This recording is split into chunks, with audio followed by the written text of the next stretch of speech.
The next chapter is date functions.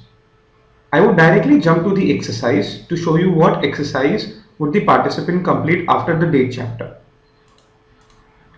We have the list of employees and we have the hire date.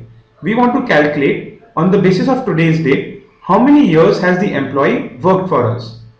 We can see that the employee has worked for us for 33 years.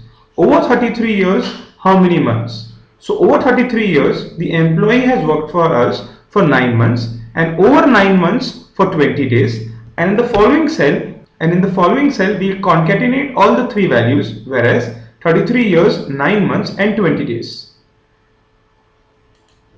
The next chapter is match and index.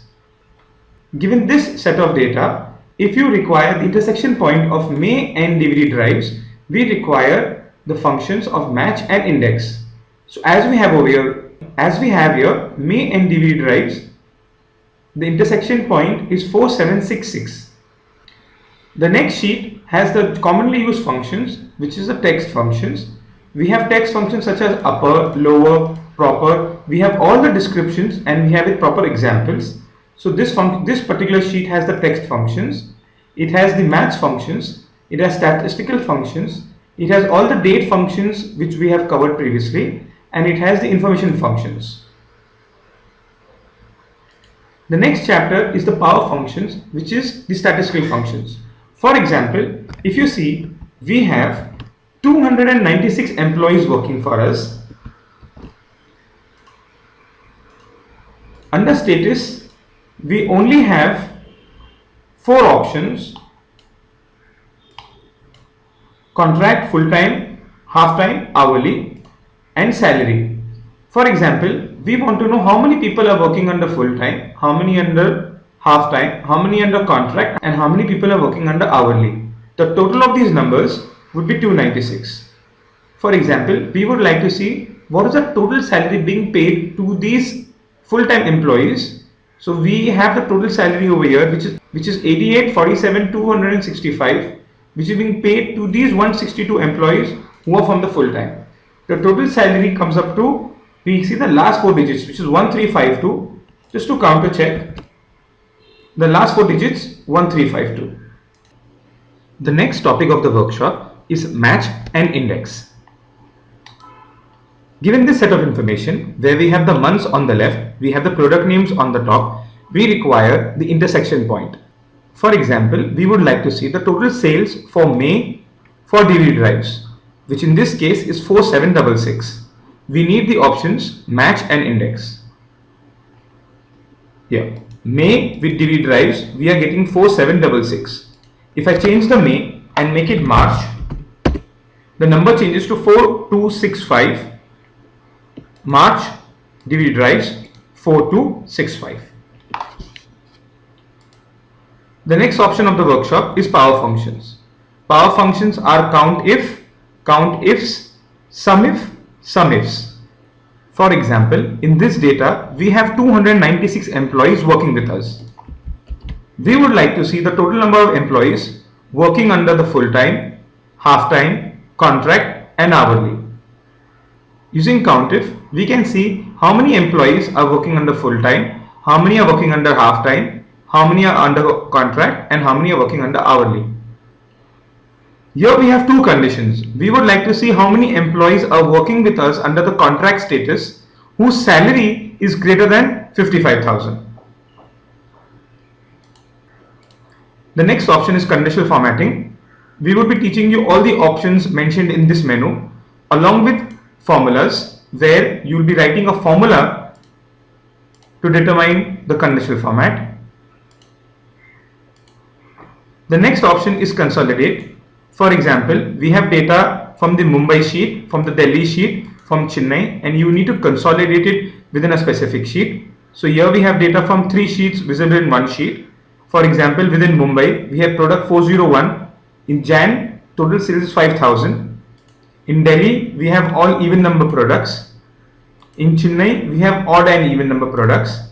401 in Chennai is 2,100. If I make it 5,000 over here, the consolidate, when I come over here, I get 10,000.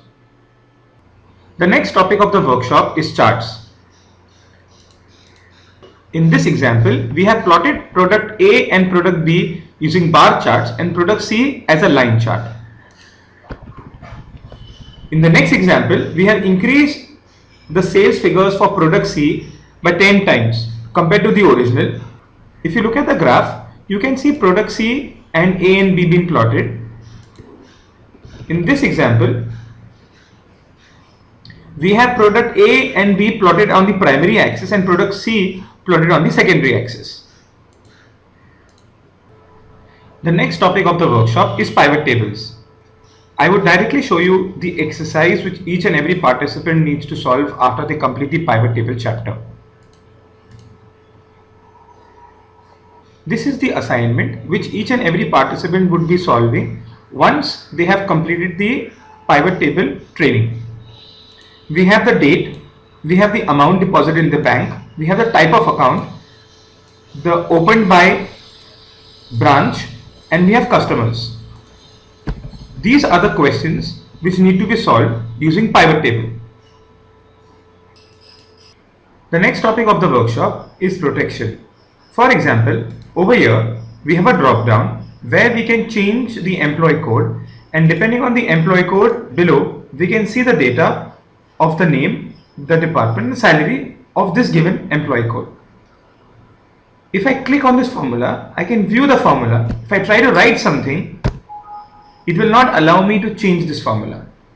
In the same manner, if I click on any other cell and I try to write something, I am not allowed to make any modifications. The only modification I can make is within this particular cell. And again, I can only take a value which is within this drop down. For example, if I write a number which is not there, I get the validation stops me. And if I write a valid number, it works perfect. In this case, the user can see the formula which is there.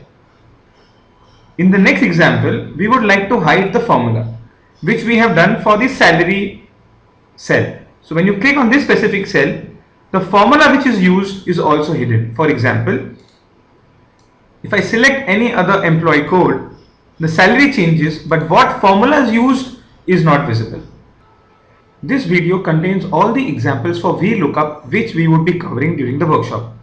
For example, how many sales for the person in the cell G17, which is Jonathan, who made more sales, Jamie or Jackie? This is VLOOKUP using if condition. And what is the sale per customer for Japjit? The data is given over here. We have the HLOOKUP.